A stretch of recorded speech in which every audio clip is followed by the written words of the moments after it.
Perkenalkan, saya Rio Aditya Saputra dengan NIM 2024 1010 1115 dari kelas Data Mining A. Di sini saya ingin mengerjakan soal dari ini praktikum 7 Data Mining Naive Bayes Classification. Itu yang pertama, soal-soalnya load data adult dan buang fitur yang tidak dibutuhkan secara rapikan dataset. Yang kedua, batasi dataset hanya pada data yang memiliki umur 25 sampai 40. Nah, ini soalnya.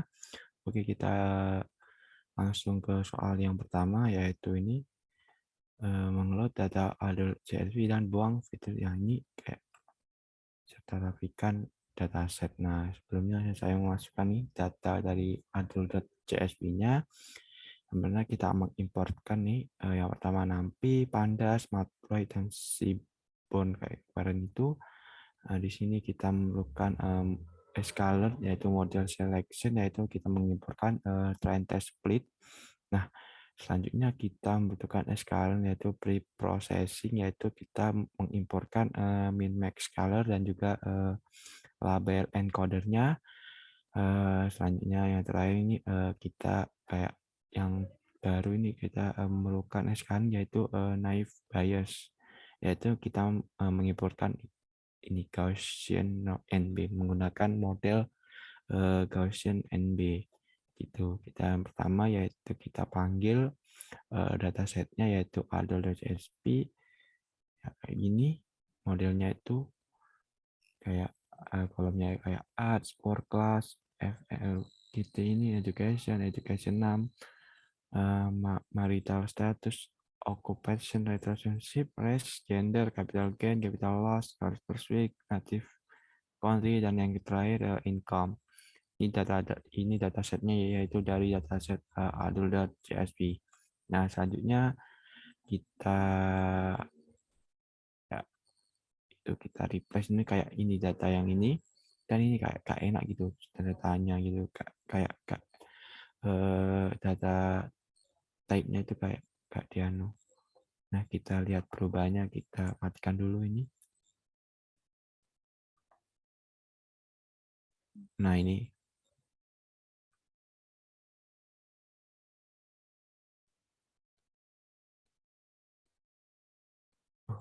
benar-benar kita panggil. Nah, kita panggil lagi. Jadi kayak ke drop. Nah, ini kan yang awalnya itu ini tanda tanya. Nah, di sini saya ini ganti tadi. Nah, di sini menggunakan fungsi ini replace, yaitu kayak berubah gitu, mengubah isi dari yang awalnya tanda tanya jadi none gitu. Kita print perubahannya dan kita panggil. Nah, di sini kita nggak perlu, kita hilangkan saja. Nah, yang tadi itu menghilang. Nah, yang indeks keempat kan hilang kan? Nih, kayak nggak ada gitu. Oke, kita soal yang selanjutnya itu batasi dataset hanya pada data yang memiliki umur 25 tahun sampai 40. Nah, sini kita membuat variabel yaitu umur underscore df yang kita dataset adult df-nya itu yang sebelumnya kita panggil di kolom age, yaitu kita panggil yang umur lebih dari sama dengan 25 tahun dan umur kurang dari sama dengan 40 tahun. Nah, kita printkan perubahannya terus kita panggil. Nah, indah. Kan dari 25 sampai 36. Oke, kita coba panggil semuanya. Nah, kan nggak ada yang lebih dan kurang dari 25. Kurang dari 25 dan lebih dari 40 tahun. Nih, maksimal kan 40 gitu. Oke, soal yang ketiga, cek tipe data pada masing-masing fitur dan encoding bila diperlukan. Nah, kita cek dulu, cek info dulu kayak tipe datanya dari database umur DF ini. Kan sebelum kita simpan dan dari adult DF itu kita simpan di variabel baru yaitu umur DF. Jadi kita ngeceknya di variabel umur DF aja. Cek datasetnya ini kayak kolom-kolomnya tadi ada 15. Nah, ini kayak data data tipe datanya kayak ada integer dan juga objek. Nah, ini yang objek ini harus kita ganti ya guys ya. Biar nah ini kita kelompokkan yang indeks objek, yang tipe data objek dan integer nih. Ini yang objek dan ini yang integer. Nah, kita nih. Nah, dari yang awalnya si objek ini kita ganti tipe datanya jadi integer. Dengan cara ini yang umur df ini kita copy dan kita simpan di variabel baru yaitu encoding.df. Nah, kita panggil fungsi label encoder ini kita panggil dan disimpan di variabel encoder. Nah, di sini kita encoding ya variabel encoding.df ini yaitu kita panggil objek. Nah, di sini kayak khusus si objeknya, semua objek ini kita panggil. Nah, nih kita ganti ke ditransform ke kayak tipe data integer dan dipanggil, maka ini yang sebenarnya tipe data objek jadi ini integer kan, integer semua. Nah, selanjutnya nomor 4 cek data null dan data duplikat. Nah, di sini kita cek data nullnya, nah, semua kan kosong jadi dan tipe datanya semuanya jadi integer gitu. Nah, selanjutnya berarti tidak ada data yang nol. Selanjutnya kita panggil ke data duplikat. Nah, di sini kan data duplikatnya ada 16 nih. Nah, itu harus kita lakukan. Kita handling duplikat. Itu dengan cara gini. Nah, ini yang kayak ada data yang duplikat kita drop, kita hilangkan. Selanjutnya kita panggil nih shape-nya. Nah, ini jadi 19.227 baris ini. Jadi kayak menghilang. Kita uji lagi. Nah, yang awalnya dari 16 jadi 6. Jadi yang kayak 16 baris yang duplikat itu di drop, yaitu dihilangkan. Nah, selanjutnya cek data outlier dengan memvisualisasikan dalam box plot. Nah, gitu ya, nah, kita hanya memvisualisasikan yang integer saja tadi, yang data integer. Kita ini ukuran 20 kali 8.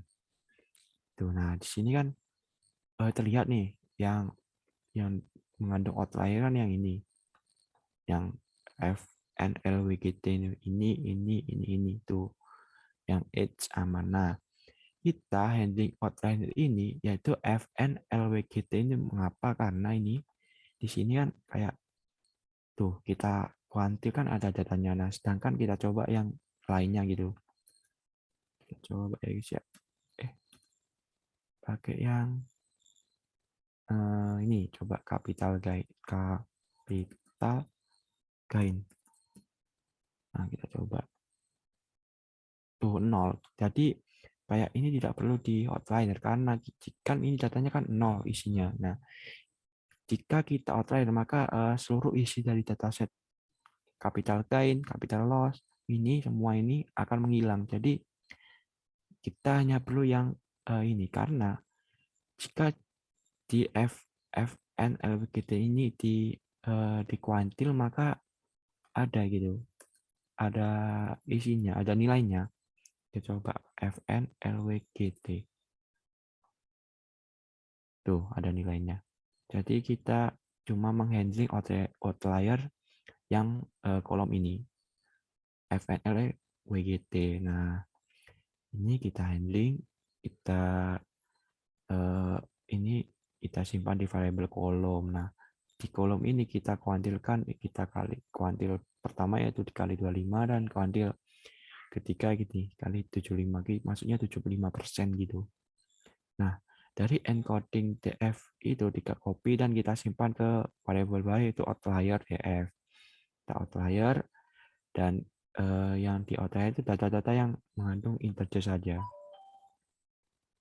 Yang di awal tadi yang integer underscore kolom. Nah, ini kan yang awalnya banyak outlier jadi sekarang tidak ada. Nah, ini sudah berhasil. Jadi kayak gitu. Nah, selanjutnya nomor 8 yaitu normalisasikan data menggunakan normalisasi min max. Nah, di sini yang data outlier tadi, variabel outlier underscore df di copy dan disimpan di normalisasi underscore df. Nah, di sini kita panggil metode yang scalar yang ini min max scalar kita panggil. Nah, di sini kita transport yang integer underscore ini di transport. Nah, jadinya kayak gini. Nah, isi datanya kan tidak rentannya di 0 sampai 1 gitu. Nah, ini kenapa kok masih 2, 1, 4? Nah, kan yang kita normalisasi kan hanya yang integer itu, yang isi nilainya itu integer. Nah, yang kan 2 tadi kan objek ganti integer kan. Jadi ini kayak 2 aja. Jadi yang kita normalisasi yang dataset nih. Ini yang integer, yang dibuat data integer, yang dari awalnya sudah integer. Nah, selanjutnya kita panggil data pro pro pre-processing ini kita, nah data reset data normalisasi ini kita reset. Nah, kita panggil. Nah, kan kayak ini yang awalnya segini jadi segini. Oh, sama saja deh. Kita reset, kita membuat variabel baru yaitu data pre-processing untuk melakukan modeling, yaitu ke tahap soal selanjutnya, yaitu ini tahap modeling, yaitu lakukan modeling dengan data test size 20%, 25%, 30%, serta tampilkan hasil skor akurasinya. Nah, di sini skor akurasi yaitu ini kita memisahkan kelas dan juga atribut. Nah, kelasnya itu kita simpan di variabel X, sedangkan atributnya di variabel Y. Oke, kita jalankan. Ya. Oke. Selanjutnya kita ke 20%. Nah, itu kayak ini X-nya dipisah menggunakan trinity split ini dengan atribut X, Y, dan juga test size-nya 20%, yaitu dikali 2 gitu. Kita random state yaitu 100, kita manggil model Gaussian NB. Yaitu kita modelkan dan di print model skornya. Maka hasil prediksinya kayak gini, 0,80116 itu. Selanjutnya yang ini yang 25%. Ini yang 25%. Ya, sama Kak. Bedanya itu cuma di test size-nya. Kita kali 25%. Yaitu 25, maka hasilnya kayak 0,8004. Nah, yang terakhir ini test size-nya 30%. Oke, kita panggil. Nah, dari kan menurun nih. Dari semua ini yang tes akurasi paling tinggi itu yang ini. 20% ya guys ya, yaitu 80,1%, sedangkan yang 25% ini tes akurasinya 80%, sedangkan ini 79,8% gitu. Oke, berarti yang akurasi paling tinggi yang ini ya, yang 20% tes dengan tes size 20%. Oke. Selanjutnya kita kan kayak soal yang ini, soal yang terakhir yaitu ini, lakukan modeling secara manual, yaitu menggunakan dataset damage jodoh knife bias. Oke, kita langsung ke ini. Nah, soal yang pertama ini kan, ini sudah saya kayak sorting gitu, kayak menurut keputusannya itu gas lamar yaitu menurut kelas. Nah, sini gas lamarnya ada 10 data dan dipikir dulu ini 10 data. Oke. Yang pertama yang A, bagaimana hasil keputusan menurut pelatihan tersebut bila terdapat data Pinterpol, tajir, baik, dan jempol. Nah, di sini saya menggunakan kan rumus dari teorema Naive Bayes ini nih. Yang PX CI dikali PCI ini dibagi PX. Nah, karena si PX ini konstan, nilainya konstan untuk semua kelas, nah kita hanya perlu memaksimalkan maka rumus yang saya gunakan ini. PXCI dikali PCI. Nah, yang pertama kita kelasnya yang diketahui kan kelasnya keputusan itu yang gas lamar, dan C2-nya itu keputusan dipikir dulu. Nah, data yang diklasifikasikan itu yang yaitu yang X, nah, yang rumus kan X, dengan C ini kelas gitu. Nah, kita data X-nya itu menurut kolom yang N. Nah, N itu yang Pinterpol menurut soal ya. Ini soalnya kan Pinterpol. Nah, yang harta itu tajir, yang perilaku baik dan yang kesetiaan itu soal jempol. Oke, kita kan sudah mendapatkan data X-nya. Yaitu apakah X ini keputusannya itu Kaslamar atau HAM dipikir dulu. Oke, kita kalkulasikan, yaitu kita sekarang mencari ini yaitu kelasnya. Kelasnya kan Kaslamar kan ini jumlahnya kan 10 dari 20. Jadi peluangnya itu berarti 0,5. Sedangkan yang ini sama 10 per 20 itu 0,5. Nah, kita hitung P ini X menurut klasifikasinya itu kelas dan ini X-nya gitu. Kita yang pertama kan Pinterpol. Nah, Pinterpol di keputusan gas lamar itu kan ini ada 9 data. Berarti peluangnya yaitu 0,9, sedangkan yang Pinterpol di keputusan HAM dipikir dulu ini ya cuma ada satu saja. Berarti probabilitasnya muncul 0,1. Nah, selanjutnya di harta itu yang tajir di keputusan gas lamar ada 5 yaitu 0,5, dan yang di keputusan HAM dipikir dulu ada 0,2. Nih, 1, 2, cuma 2. Oke, selanjutnya yang baik yang di gas yang terdapat di keputusan gas lama itu ada 5, jadi saksi keluarnya 0,5. Selanjutnya yang dipikir dulu ini ada 2, itu jadi 0,7. Dan yang X dari keputusan yaitu dari keputusan gas lama dari kesetiaan jempol ini ada 7 di 0,7, dan yang jempol di keputusan HAM dipikir dulu yaitu 0,3. Oke, kita kan sudah mendapatkan peluang-peluangnya gitu. Selanjutnya kita menghitung PXCI yaitu X dikali CI gitu. Kayak keputusan dikali kayak ini. Kayak Pinterpol isi-isinya yaitu dari gas lamar ya. Kita hitung 0,9 dikali 0,5 dikali 0,5 dan dikali 0,7. Nah, peluangnya yaitu 0,1575. Sedangkan yang dipikir dulu ini 0,1, 0,2, 0,2 dan 0,3. Maka hasilnya 0,0012. Nah, yang terakhir kita masukkan di rumus. Aduh.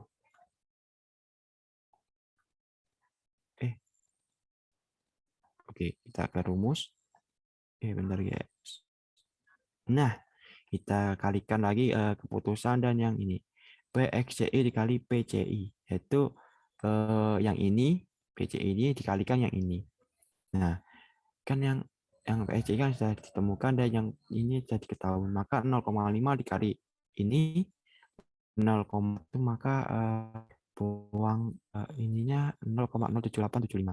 Sedangkan yang dipikir dulu ini 0,00. Nah, di sini kan kita lihat peluang yang paling besar itu jika N-nya Pinterpol, hartanya tajir, perilaku baik, kesetiaan jempol, maka keputusan X milik kelasnya itu keputusan gas lamar. Karena gini, kan banyak ini peluangnya. Sedangkan dipikir dulu ini kayak paling sedikit itu.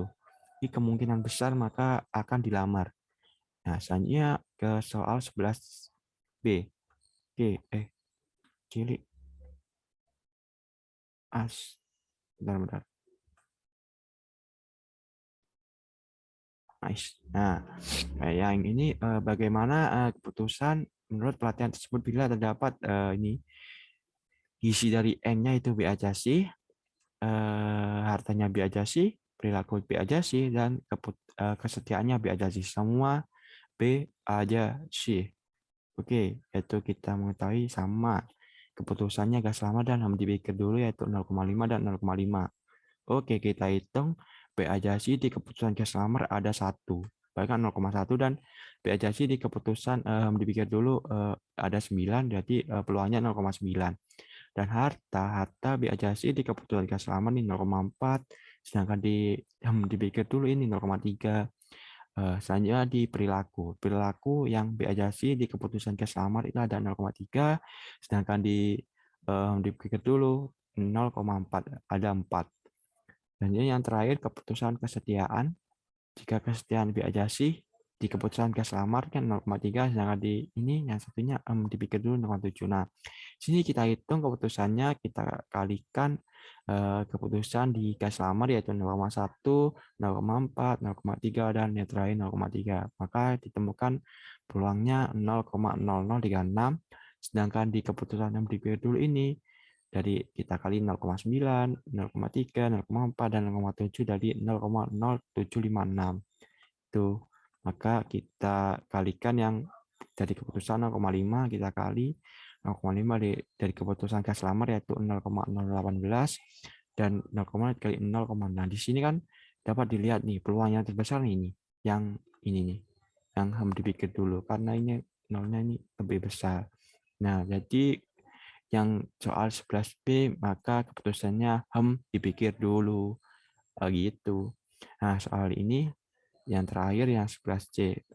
Nah, yaitu dengan keputusannya itu biajasi, agak tajir, toksik, dan biajasi. Ini sama kayak soal yang 11B tadi, cuma yang beda itu yang di sini yang harta dan juga perilaku, agak tajir dan toksik. Oke, kita kita ini yang harta dengan agak tajir di keputusan gas lamar itu peluangnya 0,1, sedangkan dipikir dulu 0,5, sedangkan toksik di keputusan gas lamar 0,2, sedangkan dipikir dulu ini 0,4. Nah, yang statement biajasi yang sama. Oke, kita hitung XCI-nya di gas lamar yaitu 0,1, 0,1, 0,2 dan 0,3, maka peluangnya 0,0006.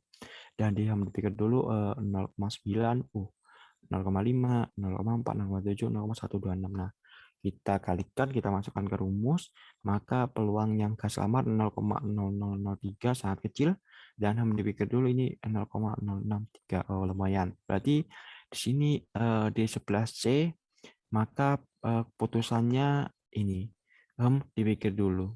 Nah, itu. Oke, sekian penjelasan dari saya. Wassalamualaikum warahmatullahi wabarakatuh.